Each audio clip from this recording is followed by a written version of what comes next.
हे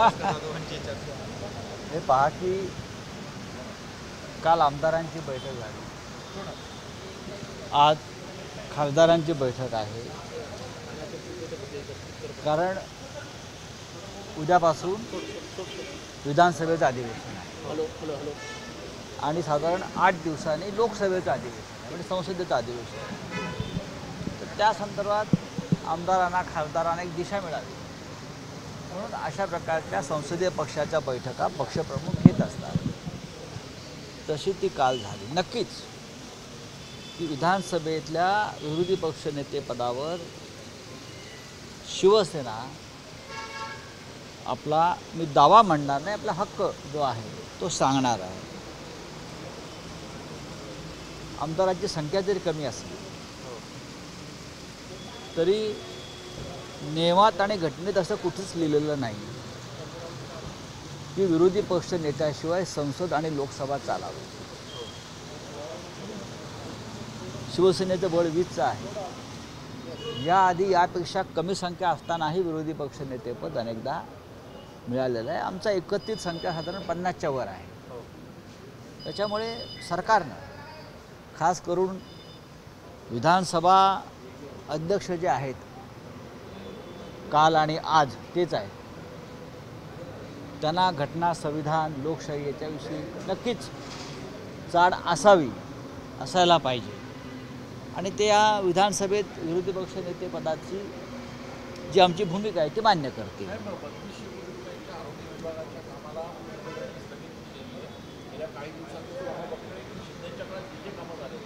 शिंदेच्या काळात जी कामं झाली ती कामं झाली नसून फक्त भ्रष्टाचार झालेला आहे. शिंदेच्या काळामध्ये आरोग्यमंत्री कोण होते आपल्याला माहिती आहे आणि त्यांचे किती घोटाळे समोर आले अल्पकाळामध्ये हे आपल्याला माहिती आहे. आणि म्हणूनच त्यांना भारतीय जनता पक्षाचा त्यांना विरोध होता मंत्री करणारा, भ्रष्ट मंत्र्यांना जे काही, त्याच्यामध्ये ते एक आहे. आरोग्य खात्यासारख्या खात्यात जो थेट सार्वजनिक आरोग्य, थेट जनतेशी संबंध येतो, गोरगरीब, आदिवासी, बिलो पॉवर्टी लाईन, त्यांच्या खात्यामध्ये त्यांच्या पैशामध्ये जर अशा प्रकारे भ्रष्टाचार होणार असेल औषधामध्ये, खरेदीमध्ये, तर हे कसलं राज्य? त्याच्यावेळी मी आधीही म्हटलं आहे की देवेंद्रजी फडणवीस राज्याचे मुख्यमंत्री म्हणून हे सगळं थांबवत आहेत आणि थांबवणार असतील आणि आधीचा भ्रष्टाचार कसा झाला आहे जनतेसमोर आणणार असेल. नक्की आम्ही त्यांचं स्वागत करतो आहोत. त्यांच्या प्रत्येक कृतीचं आम्ही स्वागत करतो. माणिकराव कोकाटेंवरती आज निकाल, माणिकराव कोकाटेंच्या निकालाचा फैसला आज होणार आहे. त्यांच्यावरती आमदार अपात्रतेची टांगती तलवार देखील कायम आहे. कायद्यानं ते अपात्र ठरलेले आहेत. त्यांची धडपड सुरू आहे मंत्रिपद वाचावं यासाठी. नियम आणि कायदा पाहिला. सुनील केदार आमदारकी गेली ना 24 तासात. राहुल गांधी उत्तर प्रदेशच्या विधानसभेत, आझम खान, या सगळ्यांच्या आमदारक्या 24 तासामध्ये घालवल्या भारतीय जनता पक्षाला. आणि इथे मात्र पूर्ण संधी दिली जाते स्वतःचा बचाव करण्याची. साहेब, धनंजय मुंडेंवर देखील आरोप झाले, राजीनामा देण्याची मागणी होती आहे. माणिकराव कोकाटे देखील आता अडचणीत आहेत. कुठेतरी अभय दिलं जात आहे या दोघांनी नेत्यांना? नक्कीच अभय दिलं जात आहे. त्यांना वाचवण्याचा प्रयत्न होतो आहे. पण मला असं वाटतं की अजूनही आमचा न्याय यंत्रणेवरती विश्वास आहे. न्यायालयाचे प्रकरण आहे आणि न्यायालय यांना सोडणार नाही. साहेब पुणे बलात्कार प्रकरणामध्ये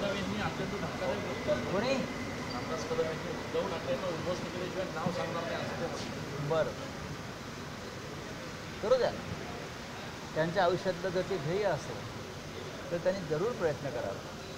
आमच्यासारखे लोक जे पक्षाबरोबर इमान इतबारे राहिलेले आहेत, आमच्यात एवढं बळ आहे की ही जी विध्वंसक शक्ती आहेत, जे महाराष्ट्राचा विध्वंस करायला निघालेले आहेत, दिल्लीच्या मोगलाईबरोबर हात मिळवणी करून त्यांना रोखण्याची आणि इथे संपवण्याची ताकद आजही माननीय उद्धव ठाकरे यांच्या नेतृत्वाखालच्या शिवसेनेमध्ये परमेश्वरानं आम्हाला दिलेली आहे.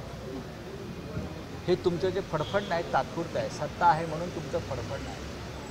एक दिवस तुम्हाला पुन्हा मातोश्रीच्या दारात यावं लागेल, शिवसेना भवनाच्या दारात उभं राहावं लागेल हे माझं भाकीत नसून हा माझा दावा आहे. साहेब, पुणे बलात्कार प्रकरणामध्ये ज्या पद्धतीनं गृहराज्यमंत्री योगेश कदम यांनी एक विधान केलं होतं, टीका होऊ लागली होती आणि अशानंतर सुनावणीच्या वेळेला अचानक काही वकील येतात आणि ते सांगतात की जे बलात्कार आहे तो बलात्कार नसून संमतीने हे सगळं घडलेलं आता आहे. ह्याच्यावरती ही न्यायप्रविष्ट प्रकरण आता आहे, त्याच्यावरती इथे उभं राहून वक्तव्य करणं बरोबर नाही. घटना गंभीर आहे. या राज्याच्या गृहराज्यमंत्र्यांनीच या संपूर्ण गंभीर प्रकरणाला जे काही वेगळे पायवाटा त्यांनी फोडलेले आहेत, त्यांचं म्हणणं आहे की त्या मुलीनं स्ट्रगल केलं नाही म्हणजे काय असतं, त्या मुलीनं विरोध केला नाही, त्या मुलीनं हाणामारी केली नाही. मग तुम्ही प्रशिक्षण द्या. बलात्कार करणाऱ्या मुलींनी ज्यांच्यावरती ही अत्याचार होतो, मग तुम्ही त्यानुसार जागरूक करा की तुम्ही काय केलं पाहिजे आणि काय नाही केलं पाहिजे. एक पाशवी माणूस एका अबलेवर अशा प्रकारे अत्याचार करताना तुम्ही त्या मुलीकडनं का अपेक्षा करताय. आणि राज्याचे गृहराज्यमंत्री इतके असंवेदनशील आहे की ते म्हणतात त्या मुलीनं प्रतिकारच केला नाही. याचा अर्थ काय. दुर्दैव आहे की असे मंत्री राज्याला मिळालेले आहेत. आदित्य ठाकरे विरोधी पक्ष हवे असं काही कालच्या बैठकीत ठरले का आमदारांची? मी कालच्या बैठकीत नव्हतो, मी या दौऱ्यावर इथे आहे.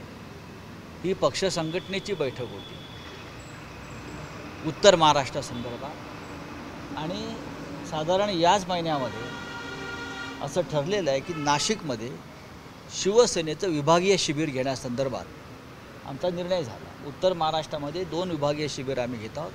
एक नाशिक आणि दुसरं विभागीय शिबिर जळगाव आणि धुळे या भागात होईल आणि या दोन्ही शिबिरांना शिवसेना पक्षप्रमुख उद्धव ठाकरे उपस्थित राहतील. नाशिकमधून अनेकांनी सोडचिठ्ठी दिलेली पक्षाला, अनेक नेते अजूनही रामराम करते अशी देखील चर्चा आहे. हो त्यांना कसं चर्चा. बघताय? सोडचिठ्ठ्या लिहायला जर पेन हवे असेल तर आम्ही त्यांना पुरवू. हे निष्ठावंत शिवसैनिक नाहीत, हे ऐरे गैरे येतात आणि जातात. माझ्या मागे बघा एक फळी उभी आहे, ही मूळ शिवसेना नाशिकची आहे. सगळे तुम्ही जे नाव घ्याल ते मागे उभे आहे. फळी कमी होत चालली साहेब. अजिबात नाही. मला सांगा ना कोण कमी झालं, कोण कमी झालं. पैशाचा जोर वाढलेला आहे समोर, हे खरं आहे. पण तो पैशाचा जोर देवेंद्र फडणवीस त्याला बुच लावत आहे. ज्या प्रकारचे निर्णय फडणवीस साहेबांनी घेतलेले आहेत, तो हा भ्रष्टाचाराचा पैसा जो राजकारणामध्ये आमदार खासदार नगरसेवकांच्या खरेदी विक्रीत वापरला जातो, त्या भ्रष्टाचारालाच बुच लावण्याचं काम फडणवीस करतायत. त्याच्यामुळे हे जे गेले आहेत सगळे पैशाच्या अपेक्षेनं, ते सगळे मधल्यामध्ये लटकत राहणार आहे. गेल्या काही साहेब- दिवसापासून आपण सामनाच्या माध्यमातून म्हणा किंवा प्रतिक्रियाच्या माध्यमातून देवेंद्र फडणवीसांचं खूप कौतुक करतात, स्तुती करत आहात, की जवळीक साधण्याचे प्रयत्न आहेत की काय? अजिबात नाही. आम्हाला गरज नाही. आम्ही कशाला जवळीक साधतो. सर ते मुख्यमंत्री आहेत राज्याचे, ते एका राज्याचे मुख्यमंत्री आहेत. आम्ही विरोधी पक्षात आहोत.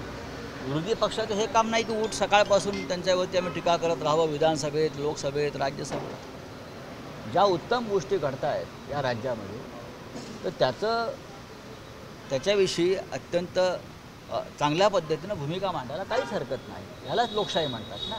PM किसान योजनेमध्ये महाविकास आघाडी करू नका अशा पद्धतीची स्थानिकांची मागणी म्हणजे काँग्रेस आणि कुठे बरोबर महाविकास आघाडी शिवसैनिक कुठे पण मुंबई व्यतिरिक्त त्याच्यावरती आम्ही चर्चा करू ना. आम्ही काल चर्चा केली आहे त्या विषयावरती. बघा स्थानिक स्वराज्य संस्थेमध्ये साधारण अशा प्रकारच्या आघाड्या होत नाहीत.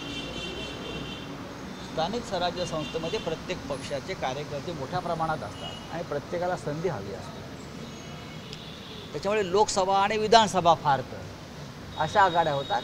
स्थानिक स्वराज्य संस्थेमध्ये प्रत्येकजण आपापली ताकद आजमावण्याचा प्रयत्न करतो. शिवसेना एकत्र पाहू ना. आमची अशी भूमिका आहे की आम्ही या इकडल्या सर्व जागा लढाव्यात नाशिकच्या. स्वतंत्र राऊत साहेब, स्वतंत्र. PM किसान अशी आमच्या पदाधिकाऱ्यांच्या इच्छा आहे. त्याच्यावरती आता उद्धव साहेबांशी जाऊन चर्चा करू. काही लोकांना पाप जपण्यासाठी लंडनला जावं लागतं असं काल एकनाथ म्हटलेले आहे. मग मी कुठे जातात? गुवाहाटीला का सुरतला की गोव्याला की दरे गावात काय कुठे जातात? बघा यांची मती गुंग झाली, हे भरकटलेले, हे सगळे अघोरी साधू आहेत. आणि प्रयागराजच्या अघोरी साधू जे आहेत त्यांची तपस्या आहे, त्यांची तपस्या आहे. ते हिंदुत्वाचे प्रतीक आहेत. पण हे नकली अघोरी आहेत. हे नकली अघोरी, हे राजकारणातले अघोरी आहेत. त्यांच्यावर लक्ष देऊ नका, अजिबात लक्ष देऊ नका. आणि हे जे अघोरी कृत्य करतायत सगळे राजकारणात, पापं करतायत, त्याच्यामुळे हे गंगेच्या किनाऱ्यावर जमलेल्या अघोरींचं नाव खराब होत आहे. बहुतेक नेते प्रयागराजला गेले संगमावर डुबकी मारायला. आपण नाही गेलो, शिवसेनेचे कोणी नेते नाही. लोकसाहेब देखील जाणं अपेक्षित होतं.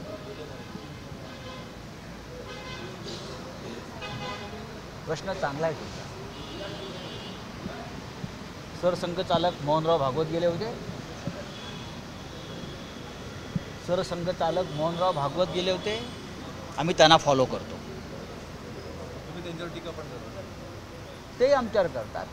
हिंदुत्व, राष्ट्रीय स्वयंसेवक संघ असेल, विश्व हिंदू परिषद असेल, बजरंग दल असेल, सध्याचा भारतीय जनता पक्ष हा नकली हिंदुत्ववादी पक्ष आहे.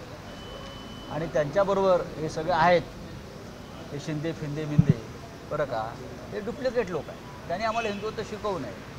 राष्ट्रीय स्वयंसेवक संघाचे सरसंघचालक मोहनराव भागवत यांना मी तरी प्रयागराजला जाऊन गंगेत डुबके मारून स्नान करताना मी पाहिलं नाही. आम्ही सगळे म्हटलं सरसंघचालक गेले का त्यांच्या पाठोपाठ आपण जाऊ. म्हणजे ते गेले असते तर तुम्ही गेले असते. नक्कीच आमची अशी योजना होती की सरसंघचालक गेले म्हणजे भारतीय जनता पक्षाचे जे प्रमुख आहेत, मूळ प्रमुख, तर आमचं जाण्याचं नक्कीच ठरलं होतं की आपण सरसंघचालकांना फॉलो करू. ते धर्मक्रांतीचे जनक आहे. त्यानंतर संघाचे इतर जे प्रमुख लोक आहेत सगळे, आम्ही त्यांच्या मागे होतो. पण आम्हाला कोणीच दिसलं नाही जाताना. म्हटलं काय गडबड काय आहे. त्याच्यामुळे तरीही आमच्यातले अनेक आमचे सहकारी पदाधिकारी प्रयागराजला जाऊन त्यांनी डुबके मारून ते आलेले आहेत. धन्यवाद. चला.